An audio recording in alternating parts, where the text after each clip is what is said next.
Hello everyone, welcome to anthropology for UPSC. और आज हम करने वाले हैं सोशल डार्विनिज्म। देखिए, डार्विनिज्म और सोशल डार्विनिज्म में पहले तो आपको डिफरेंस समझना होगा। डार्विनिज्म एक बायोलॉजिकल थ्योरी था, ठीक है। एंथ्रोपोलॉजिकल थ्योरी भी आप बोल सकते हैं उसको, बायोलॉजिकल थ्योरी था।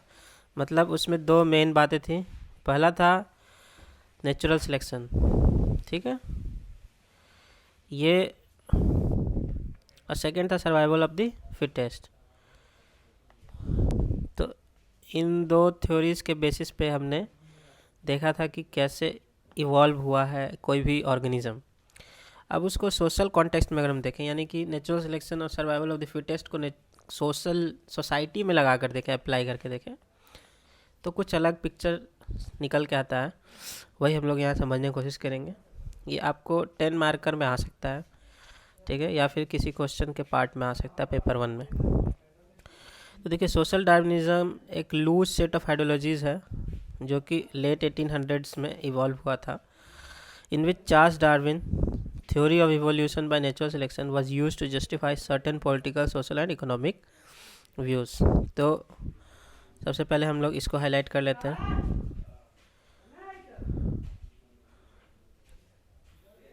पॉलिटिकल, सोशल और इकोनॉमिक व्यूज़, इसको हाईलाइट कर लेते हैं। इसको जस्टिफाई करने के लिए हम लोग ने सोशल डार्विनिज्म का कंसेप्ट इवॉल्व किया। Social Darwinists believe in survival of the fittest, जो कि उनका बेसिक थ्योरी भी है।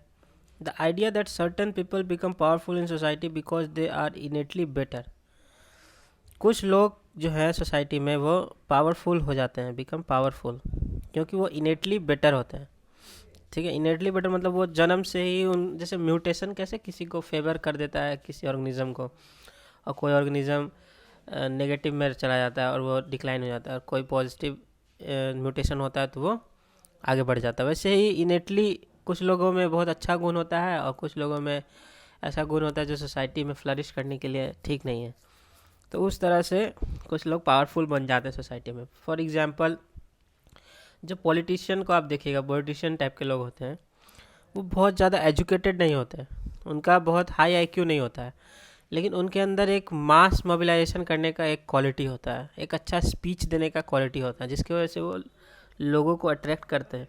और भीड़ इकट्ठा करने की क्षमता ही पॉलिटिशियंस को एक एज देती है, ठीक है।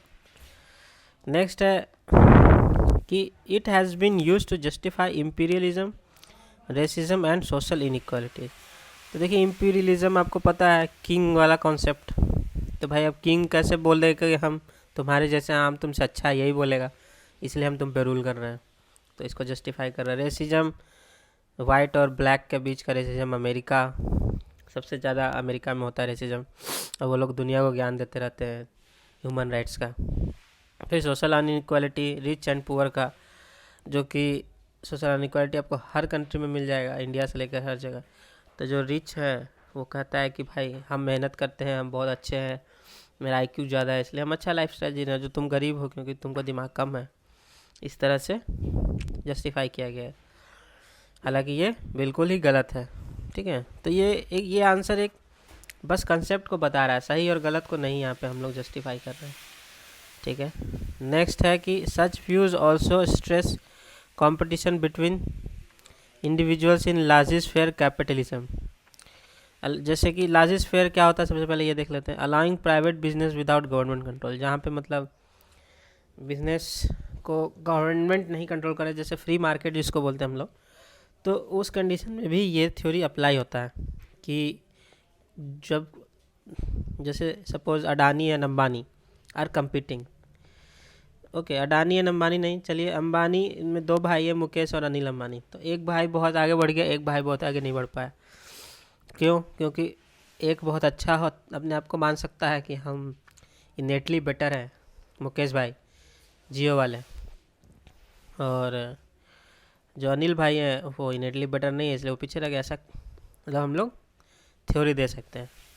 फिर है कि ये थ्योरी जो है डिक्लाइन कर गया after world war 1 and largely discredited by the end of world war 2, क्योंकि देखिए ह्यूमन राइट्स वाला मैटर आ जाता है भाई। हर एक पर्सन इक्वल है, इक्वलिटी की बात जहाँ पे आ जाएगी तो अब survival of the fittest and natural selection in society नहीं लगा पाइएगा। तो यही बेसिक कंसेप्ट था हम लोग का, छोटा सा कंसेप्ट था लेकिन इम्पोर्टेंट कंसेप्ट था। आपको ब्लैंक नहीं होना चाहिए किसी भी टर्म के बारे में, इसलिए मेरी कोशिश रहेगी कि आपको इस सीरीज़ में छोटे से छोटे कंसेप्ट को एक्सप्लेन कर दिया जाए ताकि आप एग्ज़ाम के लिए अच्छे से प्रिपेयर्ड रहें। तो मिलते हैं अब नेक्स्ट वीडियो में, तब तक के लिए धन्यवाद।